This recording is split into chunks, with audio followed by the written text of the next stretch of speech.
podcasting, and today we are going to talk about niche marketing. Big thanks to Hover.com who's sponsoring this episode. More on Hover.com later though. Right now, Shama Kabani is here. I'm so excited that you are here today. It's great to be here. Yeah, well, you know everything about social media, marketing. This lady is traveling the world to speak about social media. She has her own company. She has her own book. Look, it's right over here. And it's been there. Look at past episodes. So I'm really excited to talk to you about niche marketing. I'm happy to be here. I'm happy to be here. I don't know about everything, but we'll try. We'll try to see what we can cover. So what, can you explain in a couple of sentences what niche marketing is? There's two different types, right? Right. So let's just look at the word niche, right? That means a very small segment or really honing in on something. So one definition of niche marketing is really, if you look at audience, honing down on an audience. So everyone's my customer to only moms with, boys who are between the ages of, 5 months and 6 years old. That's my niche. The other side of niche marketing is your platform. I'm going to market using every tool in the world versus no, I'm really going to hone in on this one forum that, for example, mommy bloggers really visit. That's going to be my niche. So there's a niche in audience and then there's a niche on platform.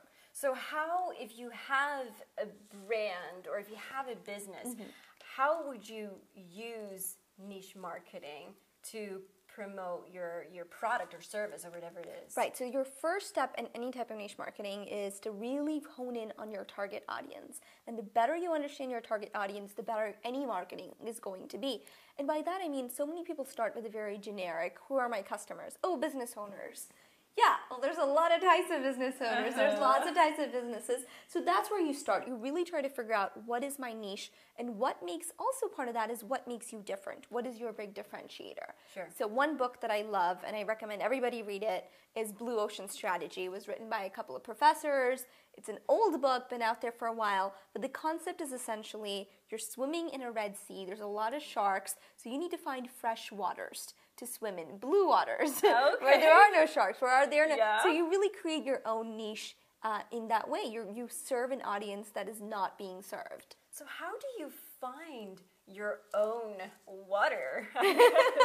You get creative, and for example, this is actually in the book that I think is really interesting. So in Japan, from what I understand, and there could be people who think I'm totally wrong about this, from what I've read, people in Japan, the art of getting your hair cut for men is a process. So you go get pampered. It's like an hour-long ordeal. I don't know if it's called ordeal, but for men? For men. So my husband thinks that's the greatest thing. But generally they have hot towels.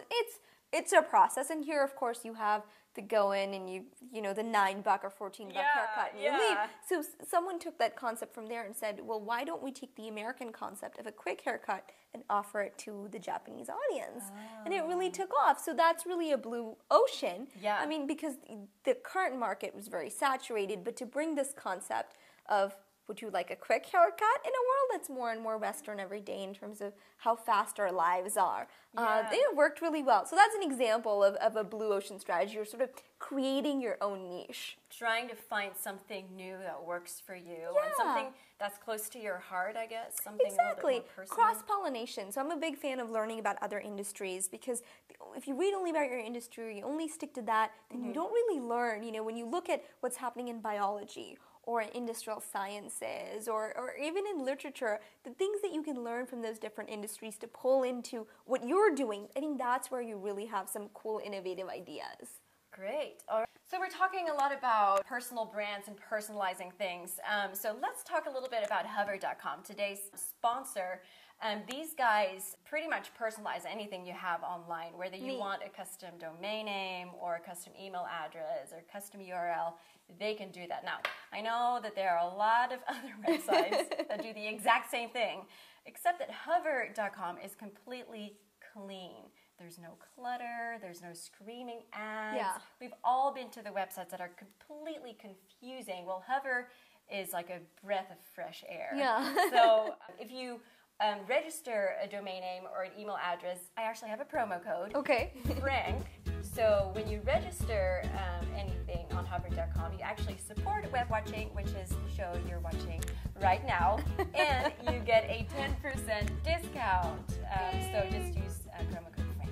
And I've actually checked out Hover's website. I thought it was really clean. I mean, it's really nice. You see some of these other ones, and they are cluttered, and it's hard to get through, and there's like a gazillion steps to just get like a personalized domain name or an email address, and they made it really simple. So I'm all for Hover. I've heard of a couple of websites, I guess, that can help you with niche marketing, such as Pinterest and Instagram. Right. So Instagram is an app mostly for iPhones where you share pictures, and Pinterest is sort of my latest addiction right now. And I really proceed with caution. If you go to Pinterest.com, it is addicting. But really, what it is a visual board of sorts for the web. So you have your own, and it's hard to explain in words, but I shall try.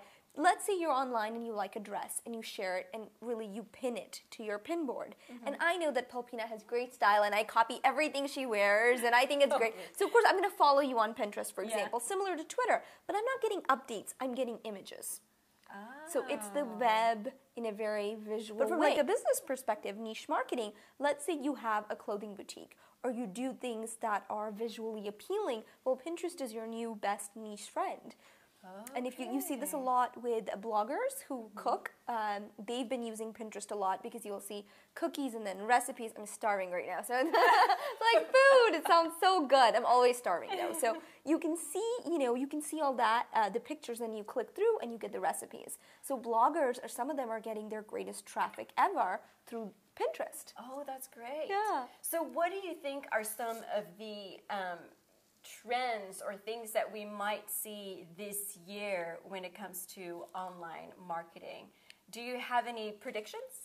My greatest prediction, it's already coming through, is really integration. So right now we've had the social web, social media, and we have SEO. I mean, all these things are so different, and social media is generally not part of the business. It's like social media marketing is this thing that you do on the side. Well, in 2012 and beyond, we see that integrating. It's not just social media, it's social business. Just like we don't say, I'm going to get on my personal computer anymore. There's these terms that seem so outdated. I think social media is going to be one of those terms that becomes outdated over time because it's so incorporated. Businesses by their very nature will have to be social. Yeah, that makes sense. Yeah. That makes a lot of sense. All right, I think we're running out of time, but thank you so much for being here. Great to be here today. Where can people find you online? They can find me at shama.tv and marketingzen.com. All right, and don't forget to use our discount code for hover.com, which is Frank. You'll get a 10% discount. And if you want to go to the show notes, want to find all the websites that we talked about today, go to frankwatching.com/WW6. Thanks for watching. Doei. Hover lover. Yeah, not going that far, but okay. You said it. A new breed of fans. I could keep going on this. We take personal